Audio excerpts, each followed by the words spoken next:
Vladimir Putin threatened to use nuclear weapons in the war against Ukraine.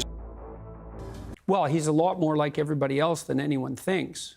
You know, the notion that he's Hitler or Stalin, that's just foolish. I don't see any evidence for that at all. I mean, first of all, Hitler and Stalin were very singular types, and there's a bit of Hitler and Stalin in everyone, so, you know, there's some truth in that. Maybe there's more in the typical Russian leader than normal. A bit of Hitler normal. in everyone? Really? There's more than a bit. Really? Oh, absolutely. Yeah, well, why would have Nazism spread the way it did? You know, people think, well, that's all top down. It's not top down.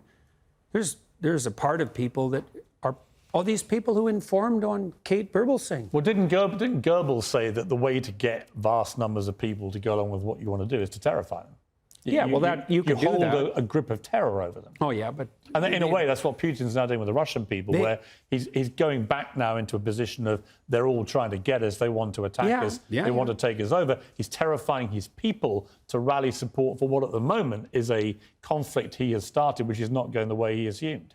Well, the most, what would you say, the wisest commentators on totalitarian states, like Solzhenitsyn, and many psychological commentators, Jung was a good example of that, made a very straightforward case that you can't have a totalitarian state unless every single person is willing to lie about everything all the time. And you can think about that as top down because the leaders lie too. And they also enforce punishments if you don't lie.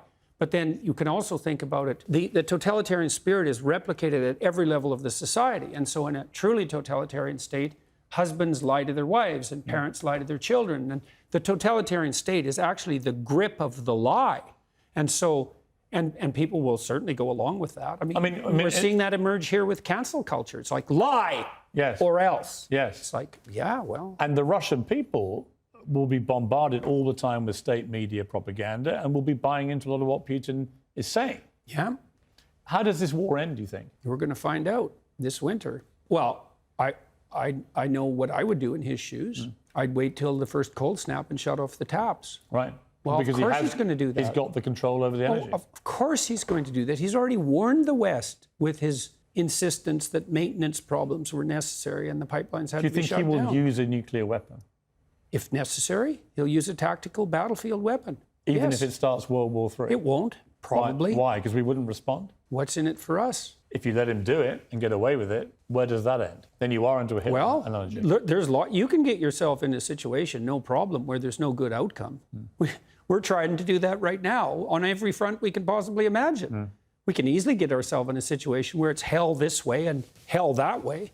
That's highly probable. Well, should the Ukrainians give the Russians anything? When I was over there recently interviewing President Zelensky, what I was struck by was everybody I met in Kyiv, the capital city, were utterly resolute. Don't give them an inch of our land. Yeah, well, I can't speak to that because I don't know what the preconditions for peace might be.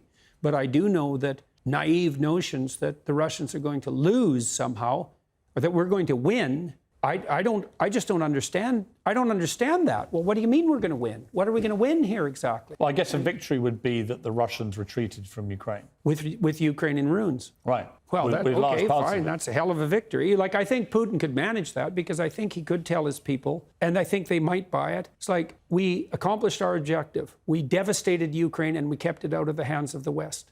And that's not great. It's not what we had hoped for, but it's better than the alternative. And I think they would buy that. And I think when Putin went into Ukraine, I thought a bunch of things, which I made a YouTube video about that people criticized like mad. I thought, okay, well, what's happening here? Oh, I see. His end game for failure is that Ukraine is left in a smoking ruin. Oh, that's a victory. So then he can lose with impunity. Right. So how can we win? We can't win against Vladimir Putin anyways, because you cannot win against someone you cannot say no to, period. And we can't say no to Putin because we sold our soul for his oil and gas. And we did that to elevate our moral stature in relationship to saving the planet. And so here we are, facing a very dire winter, hoisted on the petard of our own foolishness and moral presumption. We're saving the planet. We'll see. I don't think so. It doesn't look like it to me. And this is the most catastrophic issue here. Assuming that we're facing an environmental crisis of planetary proportions, which is not something I buy, by the way, assuming we are, well, then I would imagine that you would put in place measures that would ameliorate that problem instead of exacerbating it. But all the measures you're putting in place are actually making the environmental problem worse. So how is that even vaguely acceptable? And I look at that and I think, oh, I see. It's just like George Orwell said about middle-class socialists 50 years ago. It's not that you love the planet, it's that you hate humanity. So, well, have at her, boys and girls, and we'll see what happens this winter. And it's very terrifying to me. It is. Especially here, you know, because your energy prices have gone way out of control, and that's going to hurt a lot of poor people, and certainly around the world as well. The World Bank already estimated that we've put 350 million people into what they call food insecurity. 350 million. That's 3 times as many as the communists managed to kill. Maybe we can manage that in a winter. But the planet has too many people on it anyway, so, you know, that's just poor people.